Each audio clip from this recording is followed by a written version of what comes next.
രാജ്യാന്തര താരങ്ങളും ഒപ്പം പ്രശസ്തരുമായ ജിമ്മി ജോർജ്, ഏഷ്യൻ ഗെയിംസ് താരങ്ങളായ ടോം ജോസഫ്, ഉദയകുമാർ തുടങ്ങി നിരവധി താരങ്ങൾക്ക് അവസരം നൽകിയ Kozhencherry east Janata sports club and public library 85 വർഷം പിന്നിടുന്നു.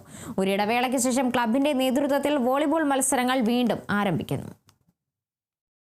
കായിക മേഖലയ്ക്ക് ഒട്ടേറെ താരങ്ങളെ ലോകത്തിന് സമ്മാനിച്ച അതിൽ പ്രധാനമായി ഇടം പിടിച്ചിട്ടുള്ളതാണ് കേരളം. അങ്ങനെ നീന്തലാകട്ടെ, വോളിബോൾ ആകട്ടെ, ഓട്ടമാകട്ടെ, അങ്ങനെ അത്ലറ്റിക്സ് ആകട്ടെ, അങ്ങനെ സമസ്ത മേഖലകളിലും കേരളത്തിന് അതിൻ്റെതായ ഒരു പാരമ്പര്യവും ഒക്കെ ഉണ്ട്. ഞാനിപ്പോൾ നിൽക്കുന്നത് Kozhencherry East Mount Zion Nagar എന്ന് വിളിപ്പേരുള്ള ജനത വോളിബോൾ കോർട്ടിലാണ്. കഴിഞ്ഞ അരനൂറ്റാണ്ട് കാലത്തിലേറെയായി ഒട്ടേറെ രാജ്യാന്തര താരങ്ങൾ, പ്രത്യേകിച്ച് അന്തരിച്ച ലോകപ്രശസ്ത ജിമ്മി ജോർജ്, ഇപ്പോൾ ഏഷ്യൻ ഗെയിംസ്, നേരത്തെ ഏഷ്യാഡ് എന്ന് അറിയപ്പെടുന്ന വോളിബോൾ മത്സരത്തിൽ ഉദയകുമാർ, സിറിൽ സി വെള്ളൂർ തുടങ്ങി രാജ്യാന്തര തലത്തിലുള്ള ഒട്ടേറെ താരങ്ങൾ ഇവിടെ വന്ന് മത്സരിച്ചിട്ടുണ്ട്. ഇതിൻ്റെ ഓർമ്മകൾ ആദ്യമായിട്ട് നമ്മളോട് അയവിറക്കുന്നത് ഈ ജനതാ ക്ലബിന്റെ ഭാരവാഹിയായിട്ടുള്ള ബാബുവാണ്. എങ്ങനെയാണ് ഇതിന്റെ ഓർമ്മകൾ, ഈ സ്റ്റേഡിയം വരാനുണ്ടായ കാരണങ്ങളും വോളിബോൾ, പ്രത്യേകിച്ച് കോഴഞ്ചേരി എന്ന് പറഞ്ഞാൽ വോളിബോളിന്റെ ഒരു ഈറ്റില്ലം കൂടിയാണ് സംസ്ഥാനത്തെ? ഇതിന്റെ ഓർമ്മകൾ എന്ന് പറഞ്ഞാല് ത്രസിപ്പിക്കുന്ന ഓർമ്മകളാണ് ഒത്തിരി ഉള്ളത്. ആ ഓർമ്മയാണ് എന്നെ മുമ്പോട്ട് നടത്തുന്നത്. അതായത് 1951 Kozhencherry volleyball team Travancore state ചാമ്പ്യൻപട്ട കരസ്ഥമാക്കി. അന്നൊന്നും ഞങ്ങൾ ജനിച്ചിട്ടില്ല. അപ്പോൾ കോഴഞ്ചേരിക്ക് അത്രയ്ക്ക് വലിയ പ്രൗഢിയായിരുന്നു. ട്രാവൻകൂർ പോലീസിനെയാണ് തോൽപ്പിക്കുന്നത്. അതിന് പിന്തുടർച്ചയായിട്ട് കോഴഞ്ചേരി സെന്റ് തോമസ് കോളേജ് ഭയങ്കര ടീം ഉണ്ടായി, ഉദയകുമാർ സഹിതം, ജോൺ മാത്യു സഹിതം. ജനതാ ക്ലബ്ബ് പ്ലാറ്റിനം ജൂബിലി ആഘോഷിച്ചു. ഇവിടെ സർവീസസ് വോളിബോൾ താരം കടങ്ങാൽ മത്തായക്കുട്ടി എന്ന ആള് ജനതാ ക്ലബ്ബിന് രൂപം കൊടുത്തു. ആദ്യം ഒരു മൈതാനത്തായിരുന്നു, പ്രൈവറ്റ് മൈതാനത്തായിരുന്നു. വലിയ പ്രാധാന്യത്തിന്റെ ഗ്രൗണ്ടിൽ 45 വർഷത്തോളം കളി നടത്തി. അപ്പൊ അതിനുശേഷം സ്വന്തമായിട്ട് പണം ഉണ്ടാക്കി കളി നടത്തിയിട്ട് ലാഭത്തിൽ നിന്നും ഉണ്ടാക്കിയതാണ് ഈ ജനതാ മിനി സ്റ്റേഡിയം. അപ്പോ ഈ ജനതാ സ്റ്റേഡിയങ്ങളിൽ ആദ്യത്തെ കോർട്ടിൽ ഇന്ത്യൻ ക്യാപ്റ്റൻ ഭരതൻ, പപ്പൻ, അതുപോലെ തന്നെ കുഞ്ഞിനെടുക്കള, ആനമണി ബേബി തുടങ്ങിയ ആളുകളെല്ലാം ആദ്യത്തെ കോർട്ടിൽ കളിച്ചിട്ടുണ്ട്. ഈ കോർട്ടിൽ ടോം ജോസഫ്, ഷിജാസ് തുടങ്ങിയ ആളുകളെല്ലാം ഈ കോർട്ടിൽ കളിച്ചു. മേളത്തെ ഞങ്ങളുടെ ജനതാ ക്ലബിന്റെ പ്രവർത്തനത്തിന്റെ ഭാഗമായിട്ട് 2 ഇന്ത്യൻ താരങ്ങളെ സംഭാവന ചെയ്യാൻ കഴിഞ്ഞു. ജോൺസൺ ജേക്കബ്, ഇന്റർനാഷണൽ താരം, John Mathew, state bank of India Madras, 2 Indian താരങ്ങളും ധാരാളം യൂണിവേഴ്സിറ്റി താരങ്ങൾ ജനതാ ക്ലബിൽ ഉണ്ടാക്കാൻ സാധിച്ചു. അപ്പൊ അങ്ങനെ ചെറുപ്പക്കാരുടെ ഇടയിൽ വളരെയേറെ കോഴഞ്ചേരിക്കുള്ള പോലെ തന്നെ കോഴഞ്ചേരി ഈസ്റ്റിലെ ജനതാ ക്ലബിനും വോളിബോൾ വളരെയേറെ പ്രാധാന്യമുണ്ട്. അപ്പൊ ആ നിലനിർത്തിക്കൊണ്ട് പോകണമെന്ന ആഗ്രഹത്തിന് അടുത്ത തലമുറക്കാര് ഈ വോളിബോളിന്റെ ഈ പാരമ്പര്യം നിലനിർത്തിക്കൊണ്ടുപോകാൻ വേണ്ടിയാണുള്ള ശ്രമമാണ് ഞങ്ങൾ നടത്തിയതും ഈ സ്റ്റേഡിയം ഇവിടെ നിർമ്മിച്ചതും. ഇതിന്റെ ഭാഗമായി ടൂർണമെന്റുകൾ 1972-73 തുടങ്ങിയ ടൂർണമെന്റാണ്. 50 വർഷം കഴിഞ്ഞു. പക്ഷേ ഇടക്കാലങ്ങളിൽ ടൂർണമെന്റ് നിന്നിട്ടുള്ളതുകൊണ്ട് 26ാമത്തെ വർഷമായിട്ട് ടൂർണമെന്റ് മാറിയത്. അല്ലെങ്കിൽ 50 വർഷം കഴിഞ്ഞേനെ. അപ്പോൾ ഈ തുടക്കകാലം തൊട്ടേ ഞാൻ പ്രവർത്തിച്ചുകൊണ്ടിരിക്കുന്ന ആളാണ്. എന്നോടൊപ്പം ഉള്ള ആളുകൾ, അന്നുള്ള ആളുകൾ കുറച്ച് പേരുണ്ട്. തോമസ് റീസൊക്കെ ഉണ്ട്, MA കുഞ്ഞിനുണ്ട്. അങ്ങനെ 2-3 കൂടെ പ്രായമുള്ള ആളുകൾ. മറ്റുള്ള പുതിയ ജനറേഷൻ വന്നിട്ടുള്ള ആളുകളാണ്. അപ്പോൾ പുതിയ ഒരു തലമുറക്കാരെ വോളിബോൾ രംഗത്ത്, പ്രത്യേകിച്ച് കായിക രംഗത്തേക്ക്, മദ്യത്തിനും മയക്കുമരുന്നിനും പുറകെ പോകുന്ന ചെറുപ്പക്കാർ, അല്ലെങ്കിൽ മൊബൈലിൽ ഞെക്കിക്കൊണ്ടിരിക്കുന്ന അലക്ഷ്യമായിട്ട് കിടക്കുന്ന ചെറുപ്പക്കാർ, അവരെ എല്ലാം കായിക രംഗത്ത് കൊണ്ടുവരാനുള്ള താല്പര്യമാണ് ഞങ്ങൾക്കുള്ളത്. അതിന്റെ ഭാഗമായിട്ടാണ് ഈ ടൂർണമെന്റും കാര്യങ്ങൾ നടത്തുന്നത്. അതിൽ ആവേശം കൊണ്ടുകൊണ്ട് ചെറുപ്പക്കാർ കടന്നു വരണം എന്ന് ആഗ്രഹിക്കുന്നു. ഇപ്പോൾ ഇവിടെ ഡെയിലി ടൂർണമെന്റ് കഴിഞ്ഞാലും ഡെയിലി 10 കുട്ടികൾ ഇവിടെ കളിക്കുന്നുണ്ട്. ഇപ്പോൾ ഇടക്കാലത്ത് മുടങ്ങിയിരുന്നു. അപ്പോൾ നല്ല രീതിയിൽ കൊണ്ടുപോകണമെന്ന് ആഗ്രഹിക്കുന്നു. ഇത് ഇൻഡോർ സ്റ്റേഡിയം ആക്കണമെന്നാണ് ഞങ്ങളുടെ ആഗ്രഹം. കാരണം വോളിബോൾ ഇൻഡോർ ഗെയിമാണല്ലോ. മഴ വന്നാലും വെയിൽ വന്നാലും കളിക്കാൻ പ്രയാസമാണ്. അതിനുവേണ്ടിയുള്ള ഫണ്ട് ശേഖരണം നടത്തണമെന്ന് ആഗ്രഹിക്കുന്നു. ഇത് കഴിഞ്ഞ് എന്തായാലും ഇൻഡോർ സ്റ്റേഡിയം ആക്കണമെന്ന് ആഗ്രഹിക്കുകയാണ്. അതിനുള്ള കാര്യങ്ങൾ മുന്നോട്ട് നീക്കിക്കൊണ്ടിരിക്കുകയാണ്. അപ്പൊ അവന്റെ ഓർമ്മയിലെ ഏതൊക്കെ താരങ്ങളുടെ മത്സരങ്ങളൊക്കെ നേരിട്ട് കാണാനുള്ള അവസരം, പ്രത്യേകിച്ച് ഈ കേരളത്തിന്റെ ഈ കാലഘട്ടവുമായിട്ട് ബന്ധപ്പെട്ടാണല്ലോ പറഞ്ഞിട്ടുള്ളത്, 50 വർഷത്തെ പാരമ്പര്യമായിട്ടുള്ളതാണ്. ആദ്യത്തെ പറഞ്ഞാല് ഞാൻ പറഞ്ഞ കോഴഞ്ചേരിയില് ജനതാ ക്ലബിന്റെ ആ തുടക്കകാലത്ത് കോഴഞ്ചേരിയിൽ നിന്ന് കോഴഞ്ചേരി ആനമുടി ബേബി, കുഞ്ഞിനെടുക്കള, പുലിവൽ ബേബി ആശാൻ, ഇവരുടെ നേതൃത്വത്തിലാണ് കോഴഞ്ചേരി ടീം കുഞ്ഞിൽ മീശ സഹിതം ട്രിവാൻഡ്രത്തിൽ നിന്ന് കരസ്ഥമാക്കുന്നത്. അതിനുശേഷമാണ് കോഴഞ്ചേരിയിൽ, അതിനോട് ചേർന്ന് തന്നെ കോഴഞ്ചേരിയിൽ ഈ കളി ഇവിടെ വരുന്നത്. അപ്പോൾ കോഴഞ്ചേരിയിലെ ഏറ്റവും കൂടുതൽ പ്രചുരപ്രചാരം ഉണ്ടായത് കോഴഞ്ചേരി വൈസ്മെൻ നടത്തിയ, അന്ന് കേരളത്തിൽ 2 വൈസ്മെൻ ഓൾ ഇന്ത്യ ടൂർണമെന്റ് ഉള്ളൂ, പാലായിലും കോഴഞ്ചേരിയിലും, 64 മുതൽ 71 വരെ. ആ ടൂർണമെന്റിൽ പഞ്ചാബിലെ നിപ്പി ബൽവന്ത്, നിപ്പി എന്ന് പറഞ്ഞാൽ IPS കാരനാണ്. അയാൾ ആദ്യം അർജുനാട് വാങ്ങിച്ച മനുഷ്യനാണ്. അയാൾ കോഴഞ്ചേരി വന്ന് കളിച്ചാണ് പഞ്ചാബിന് വേണ്ടി. സ്റ്റേറ്റ് ബാങ്ക് ഓഫ് ഇന്ത്യ, ഇന്ത്യയിലെ മുഴുവൻ ഡിപ്പാർട്ട്മെന്റുകളും Kozhencherry Y's Men international all India tournament Kozhencherry നടത്തി. അപ്പൊ അത് കണ്ടാണ് ഞങ്ങളൊക്കെ കൂടുതൽ ആവശ്യം കൊണ്ടത്. കാരണം ആ ആവേശം കടന്നു വന്ന ഒത്തിരി നല്ല കളിക്കാർ കോഴിക്കോടുണ്ടായി. അതിനുശേഷം 71 ടൂർണമെന്റ് നിന്നു. 73 തൊട്ട് ജനതാ ക്ലബ് ടൂർണമെന്റ് തുടങ്ങി ലോക്കലായിട്ട്. അത് പിന്നെ ഓക്കെയായിട്ട് ഡെവലപ്പ് ചെയ്തു.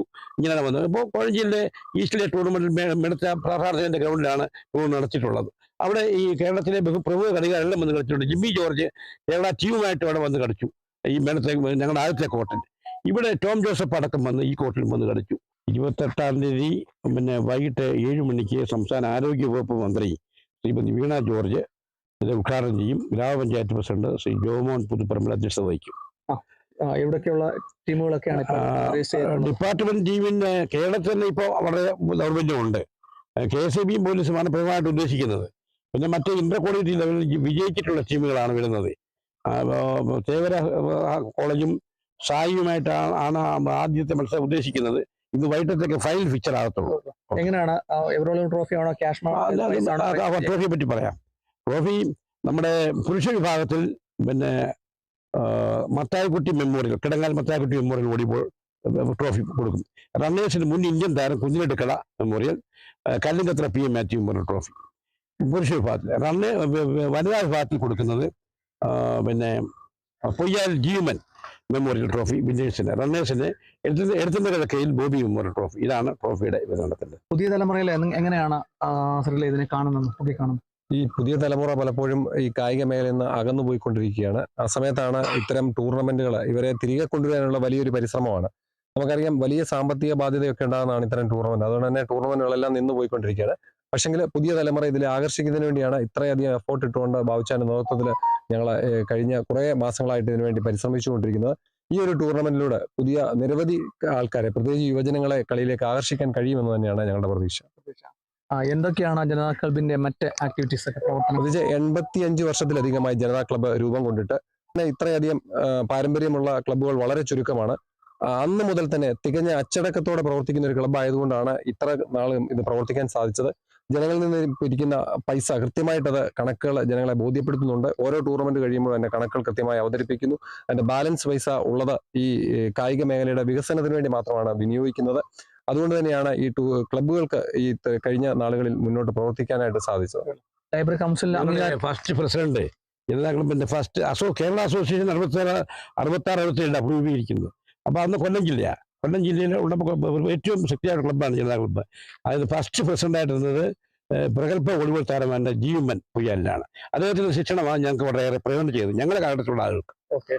ബാക്കിയുള്ള കാര്യങ്ങളൊക്കെ തന്നെ നമുക്ക് ലൈബ്രറി കൗൺസിൽ, സ്റ്റേറ്റ് ലൈബ്രറി കൗൺസിലിന്റെ മെമ്പർഷിപ്പ് അംഗീകാരം ലഭിച്ചു കഴിഞ്ഞിരിക്കുകയാണ്. അതുകൊണ്ട് തന്നെ ഒരു ലൈബ്രറി ഇതിനോടനുബന്ധിച്ച് തന്നെ പ്രവർത്തിക്കുന്നുണ്ട്. ഇന്ന് വായനയിൽ നിന്ന് നമ്മുടെ തലമുറ മാറി നിൽക്കുമ്പോൾ അതും തിരികെ കൊണ്ടുവരാനുള്ള മറ്റൊരു ശ്രമം കൂടിയാണ്. അതോടൊപ്പം തന്നെ എല്ലാ മാസവും നിരവധി ആക്ടിവിറ്റികൾ കുട്ടികൾക്ക്, യുവജനങ്ങൾക്ക്, മുതിർന്നവർക്കൊക്കെ വേണ്ടിയുള്ള നിരവധി പ്രോഗ്രാമുകൾ ജനതയുടെ ലൈബ്രറി ഹാളിൽ വെച്ച് നടത്താറുണ്ട്. നമുക്ക് ഒരു 4 സെന്റ് സ്ഥലം, അവിടെ ബിൽഡിങ്ങും എല്ലാം സ്വന്തമായിട്ടുണ്ട്.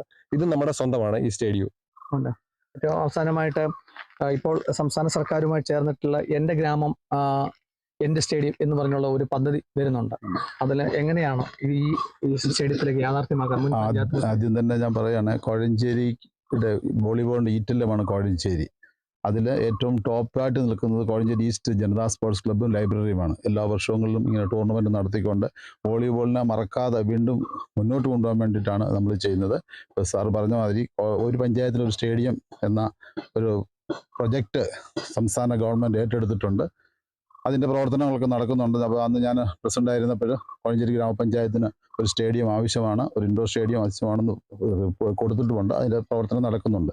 അതോടൊപ്പം തന്നെ ഈ കോഴഞ്ചേരി ജനതാ സ്പോർട്സ് ക്ലബിൻ്റെ സ്വന്തമായിട്ടുള്ള ഒരു സ്റ്റേഡിയമാണിത്. അപ്പോൾ ഇതൊരു ഇൻഡോർ സ്റ്റേഡിയം ആക്കണം എന്നുള്ള ചർച്ചകൾ നടന്നുകൊണ്ടിരിക്കുന്നു. അതിന് സാമ്പത്തികമായിട്ടുള്ള ചെറിയ ബുദ്ധിമുട്ടുകളുണ്ട്.